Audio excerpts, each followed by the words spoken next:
പ്രിയപ്പെട്ട സഹോദരങ്ങളെ, കിടക്കാനുള്ള സമയമായി. കർത്താവിലെല്ലാം സമർപ്പിച്ച് ഇന്നത്തെ നമ്മുടെ എല്ലാ ഉദ്യമങ്ങളും, നമ്മൾ ഇന്ന് ചെയ്ത എല്ലാ കാര്യങ്ങളും, നമ്മുടെ സ്വപ്നങ്ങളും എല്ലാം കർത്താവിൻ്റെ കയ്യിലോട്ട് കൊടുത്ത് ശാന്തമായിട്ട് ഇന്ന് കിടന്നുറങ്ങാം. ഈ ദിവസങ്ങളിലൊക്കെ കുറച്ച് ഇമെയിലുകളൊക്കെ പരിശോധിക്കാമെന്നും. ഞാൻ 2-3 ദിവസങ്ങൾ കൂടുമ്പോഴൊക്കെ ഇമെയിൽ നോക്കാറുള്ളൂ. ഇങ്ങനെ എല്ലാ ദിവസവും അതിനുള്ള സമയം കിട്ടാത്തതുകൊണ്ടാണ്. അപ്പം ഞാൻ ഈ കഴിഞ്ഞ ദിവസമൊക്കെ പ്രാർത്ഥിച്ച് അല്ല വായിച്ചുകൊണ്ടിരുന്ന സമയത്ത് ഇങ്ങനെ പ്രാർത്ഥിക്കാൻ വേണ്ടിയിട്ടൊരു കുറേ നിയോഗങ്ങളൊന്ന് ഒരു ശ്രദ്ധിച്ച ഒരു കൊച്ചു പയ്യൻ്റെ പ്രായവും ഒരു കുഞ്ഞു പയ്യനാണ്. അപ്പോൾ അവനിങ്ങനെ വല്ലാത്ത പേടിയാണ്. പേടിയെന്ന് വെച്ചിട്ടുണ്ടെങ്കിൽ ശരിക്കും പേടി ഇങ്ങനെ പൂച്ചേനെയും പാമ്പിനെയും ഒന്നുമല്ല, ഇരുട്ടിനെയും ഒന്നുമല്ല. അവനവൻ്റെ പേരൻസിനെ ഭയങ്കരമായിട്ട് പേടിയാണ്.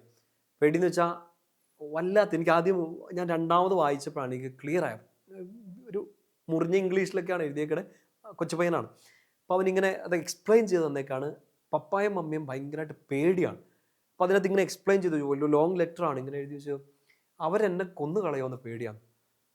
പ്രിയപ്പെട്ട സഹോദരങ്ങളെ, നമുക്ക് ചിലപ്പോൾ വളരെ ബാലിശമായിട്ട് തോന്നാം അല്ലേ? അങ്ങനെയൊക്കെ അതെന്ത് പേടിയാണ്. ഇന്നാളൊരു പയ്യനെ ഞാൻ ഇങ്ങനെ പരിചയപ്പെട്ടായിരുന്നു. അവന് പപ്പായും മമ്മിയൊക്കെ മരിച്ചു പോകുന്നുള്ള പേടി.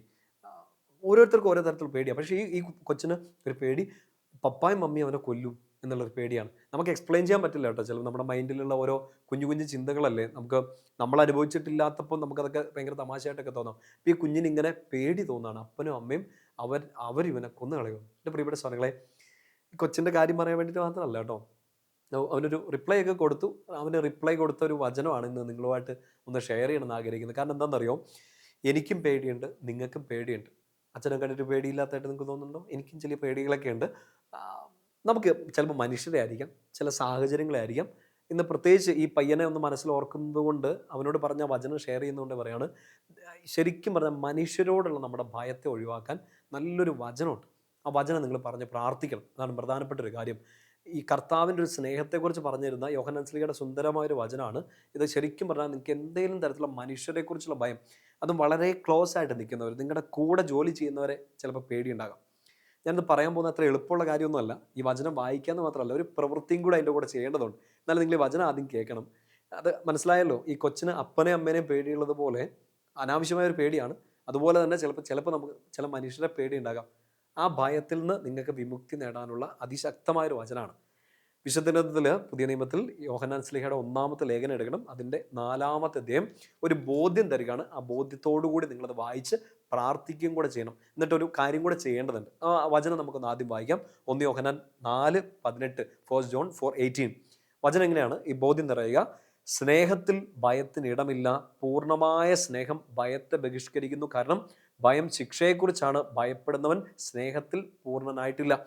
കർത്താവിനെ ഒരു ഭയത്തെക്കുറിച്ചൊക്കെ ആ അധ്യായം നിങ്ങൾ സമയമുള്ളപ്പോൾ ഒന്ന് നന്നായിട്ടൊന്ന് വായിച്ചു നോക്കണം. ദൈവസ്നേഹവും ദൈവഭയവും തമ്മിലുള്ള കുറച്ച് ഡിഫറൻസ് ഒക്കെ ഇങ്ങനെ യോഹന്നാൻ ശ്ലീഹ പറഞ്ഞു തരുന്നുണ്ട്. ഈ ബോധ്യം നമ്മുടെ ഉള്ളിലോട്ട് നിറയുന്നത് ഏറ്റവും പ്രധാനപ്പെട്ടതാണ്. സ്നേഹത്തിൽ ഭയത്തിന് ഇടമില്ല. പ്രിയപ്പെട്ട സഹോദരങ്ങളെ, നമ്മൾ ആ പരിചയപ്പെട്ട കൊച്ച്, ആ പയ്യന് ശരിക്കും മാതാപിതാക്കളോട് സ്നേഹമാണോ അതോ പേടിയാണോ?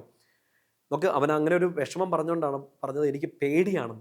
ഈ പേടിയെ ഒഴിവാക്കാനുള്ള ഏറ്റവും നല്ല മരുന്ന് എന്താണ്? കർത്താവെ, അവിടുത്തെ സ്നേഹം കൊണ്ട് എന്നിലേക്ക് നിറയ്ക്കണമേ. എൻ്റെ പ്രിയപ്പെട്ടവരെ സ്നേഹിക്കാൻ എനിക്ക് പറ്റണമേ. എൻ്റെ പ്രിയപ്പെട്ട സുഹൃത്തുക്കളെ, നിങ്ങളെ വേദനിപ്പിക്കുന്ന, നിങ്ങളെ ഭയപ്പെടുത്തുന്ന, നിങ്ങളെ സങ്കടപ്പെടുത്തുന്ന കുറേ ആളുകളുണ്ടാകാം. ശരിക്കും പറഞ്ഞാൽ ഇന്ന് നമ്മൾ ഈ സംസാരിക്കുന്ന പോലെ നിങ്ങളെ പേടിപ്പിച്ച് നിർത്തുന്ന കുറേ ആൾക്കാരുണ്ടാകും. അവർ ഓർക്കുമ്പോൾ നിങ്ങൾക്ക് പേടിയായിരിക്കാം. കഴിഞ്ഞ കാലങ്ങളിലുണ്ടായ ഒരു സങ്കടത്തെക്കുറിച്ചായിരിക്കും, ഇപ്പോൾ ഇല്ലെങ്കിൽ ഇന്നുണ്ടായ ഒരു വിഷമത്തെക്കുറിച്ചായിരിക്കും. അവരെ പേടിയായിരിക്കും. സ്നേഹമുള്ളിടത്ത് ഭയത്തിന് ഇടമില്ല. നമുക്കിത് വളരെ ഡിഫിക്കൽട്ടാണ്. ഇനി പറയാൻ പോകുന്ന കാര്യം കുറച്ചുകൂടെ ബുദ്ധിമുട്ടാണ്. ഇതൊരു ചലഞ്ചാണ്. ഒരു ദൈവവിശ്വാസിയുടെ മുമ്പിൽ, കർത്താവിൻ്റെ കുഞ്ഞിൻ്റെ മുമ്പിൽ ചിലപ്പോൾ ഒരു ചലഞ്ചായിരിക്കും ഇത്. എന്നെ പേടിപ്പിക്കുന്ന, എന്നെ വിഷമിപ്പിക്കുന്ന ആളെ എനിക്ക് സ്നേഹിക്കാൻ പറ്റുമോ? ചിലപ്പോൾ ഇപ്പോൾ ഈ വീഡിയോ ഇവിടെ ഇട്ടേച്ച് പോകാൻ വേണ്ടി തോന്നുമായിരിക്കും അല്ലേ? ഡിഫിക്കൽട്ട്, എനിക്കറിയാം, അത് ഭയങ്കര ബുദ്ധിമുട്ടാണ്. എന്നെ വിഷമിപ്പിക്കുന്ന, എന്നെ പേടിപ്പിക്കുന്ന ആളെ സ്നേഹിക്കാൻ പറ്റുമോ?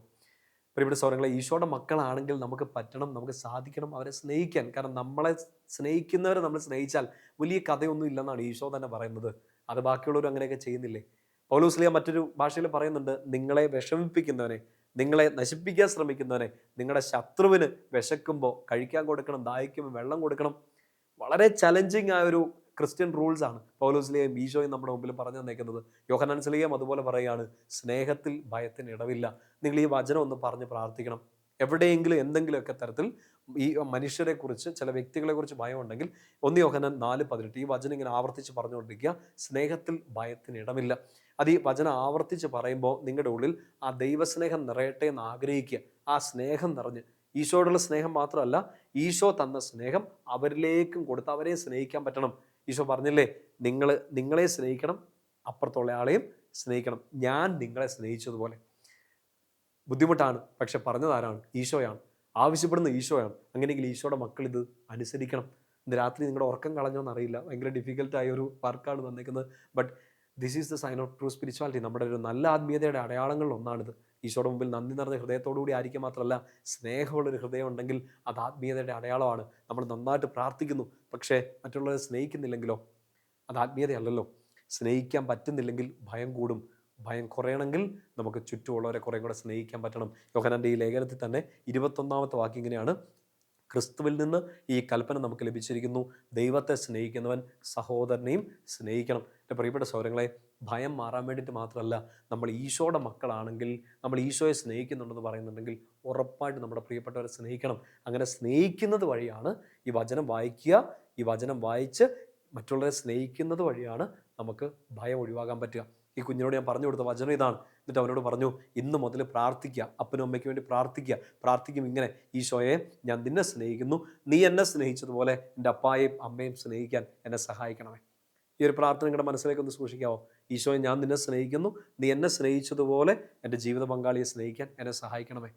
ആരെങ്കിലുമൊക്കെ, നിങ്ങളെ ഇപ്പോൾ സ്നേഹിക്കുന്നവരെ മാത്രമല്ല, നിങ്ങളെ വിഷമിപ്പിക്കുന്നവർക്ക് വേണ്ടി ഇത് പ്രാർത്ഥിച്ചോ.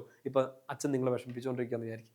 ഈശോയെ, ഞാൻ നിന്നെ സ്നേഹിക്കുന്നു, നീ എന്നെ സ്നേഹിക്കുന്ന പോലെ, ഞാൻ നിന്നെ സ്നേഹിക്കുന്ന പോലെ അച്ഛനെ സ്നേഹിക്കാൻ എന്നെ സഹായിക്കണമേ. അതൊരു വലിയ പ്രാർത്ഥനയുണ്ട് പ്രിയപ്പെട്ട സ്വരങ്ങളെ. ശരിക്കും പേടി മാറും. നിങ്ങൾക്ക് എന്നെ പേടിയാണോ? നിങ്ങൾ എനിക്ക് വേണ്ടി പ്രാർത്ഥിക്കുക, സ്നേഹം നിറയും. ആ സ്നേഹം നിറഞ്ഞാൽ പേടി പോകും. ഉദാഹരണം പിടികിട്ടി തോന്നട്ടോ, നിങ്ങൾക്ക് ആർക്കും എന്നെ പേടിയില്ലെന്ന് എനിക്കറിയാം, സ്നേഹമാണെന്ന് എനിക്കറിയാം. ഞാൻ നിങ്ങളെ സ്നേഹിക്കുന്നു. ചുറ്റുമുള്ളവരെ നന്നായിട്ട് സ്നേഹിക്കാനും അവരെ ബഹുമാനിക്കാനും അവരെക്കുറിച്ചുള്ള ഭയങ്ങളൊക്കെ ഒഴിവാകാനുള്ള ഏറ്റവും നല്ല വഴി ഇതാണ്. അവരെ സ്നേഹിക്കുക.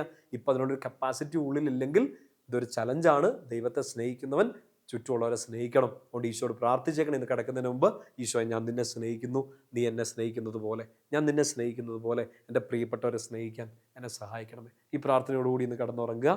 കർത്താവിൻ്റെ സ്നേഹം എല്ലാ മുറിവുകളെയും ഉണക്കട്ടെ. കർത്താവിൻ്റെ സ്നേഹം എല്ലാ ഭയങ്ങളെയും എടുത്തു മാറ്റട്ടെ.